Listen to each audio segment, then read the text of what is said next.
Happy Advent, Catholic Match. I'm Tanner. I'm Alli. And we're the Kalinas. And today we want to talk to you guys about how to wait well during this season. During this season that's really kind of all about corporate romance, and with the Hallmark Christmas movies sets us up with these ideas of cozy, idyllic fantasies. And it's ironically a season of indulgence, when spiritually it's really a season about waiting. And so how do we wait? How do we wait well during this season? Regardless of what phase of life you're in, you're probably in a season of waiting. If you're single, if you're dating, if you're married, if you're in another vocation, you're probably experiencing this like longing and waiting for something. So if you're single, you might be waiting to find that person that you're going to end up with. If you're dating, you're waiting for that person to pop the question. If you're engaged, you're probably waiting for that wedding day. And then if you're married, you might be in a season of longing and waiting for children.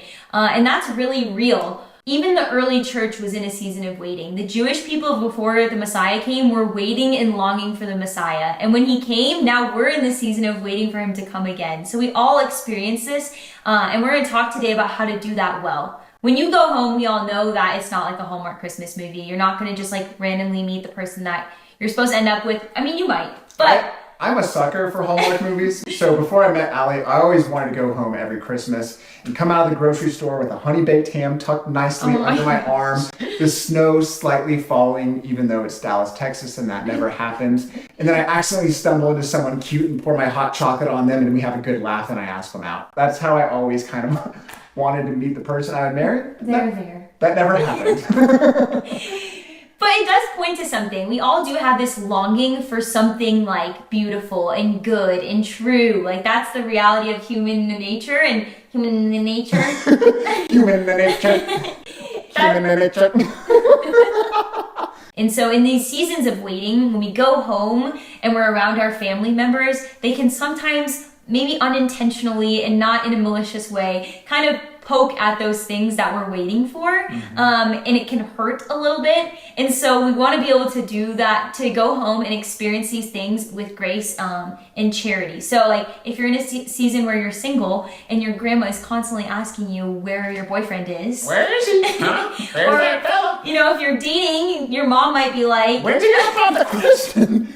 When's he gonna do it? They're all like this. And then like even for married couples. When's he gonna have kiddos? These questions can honestly be really hurtful sometimes, even if they're unintentionally that way. And so how do we enter into this in a way that we can love these people well and enter into this season for what it really is? Well, first and foremost, Advent is an invitation to grow closer to our Lord. Yeah. He became one of us. And I think we can even maybe idealize the birth of Jesus, that there was like this warm candlelight there as Mary and Joseph were looking at a sprawled out Jesus with shepherds adoring him and incense kind of perfumating about the room. We can even kind of idealize that story when in reality it was cold and it was lonely. They were amongst farm animals. They were rejected by family members and friends. There was no room for them.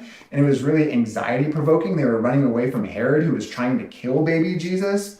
It was all these things, and we might be feeling a lot of these emotions. We might be feeling lonely and dark and scared. And so the first thing is to kind of acknowledge those feelings. Those are very real feelings, especially during this time of year. And those are very difficult feelings. And so the first thing that we would kind of say to you is acknowledge those feelings, and then also know that our Lord and our Holy Family felt those feelings as well during this time of year. And so you're never really alone because they went through it just the same. And Jesus, true God and true man, became one of us so that we didn't have to experience these things alone. So when we think about these stories of Jesus being born in the manger and all these things, like he experienced these things so that we can also know that we have a God who experienced these things alongside of us. So he wants us during these seasons, especially this Advent season, to not only wait, but wait alongside him. Allow him to kind of enter into your heart during that season as well. Yeah, I'll say it again. These feelings are real, and these feelings are hard. They're very difficult to carry.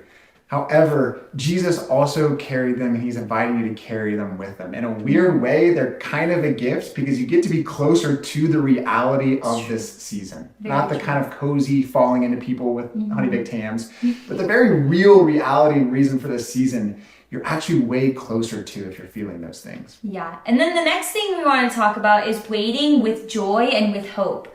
these words, joy and hope, I feel like we actually have a little like wooden thing that says joy on it, but like they are tossed around like none other during Christmas. But they're actually so pertinent to this season, waiting with joy and waiting with hope. So even in the season where you might be longing for something that you don't have yet, to be able to be like joyfully in that season. So if your grandma's really bothering you about not having a boyfriend, like maybe opening up to her about like what the Lord's really doing in your heart during this season, that might kind of like take her back into that moment too.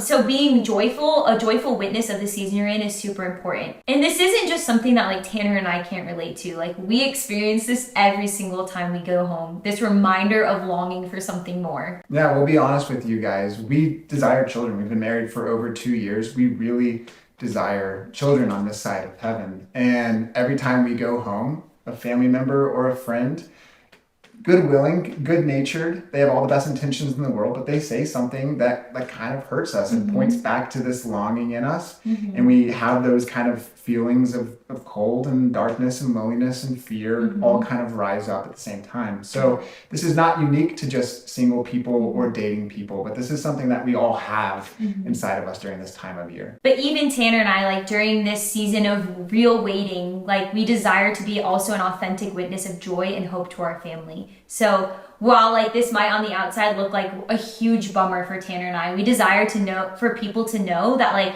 our deepest desire is for heaven, and like that is a joyful thing, and our deepest hope is in heaven, and that's a really joyful thing. So always bringing it back to that is just a really beautiful witness. Yeah, but during this time of year, we will be uniting those longings, those feelings that we have to the Holy Family and their feelings during this time of year, to kind of unite ourselves with them as they were in Bethlehem.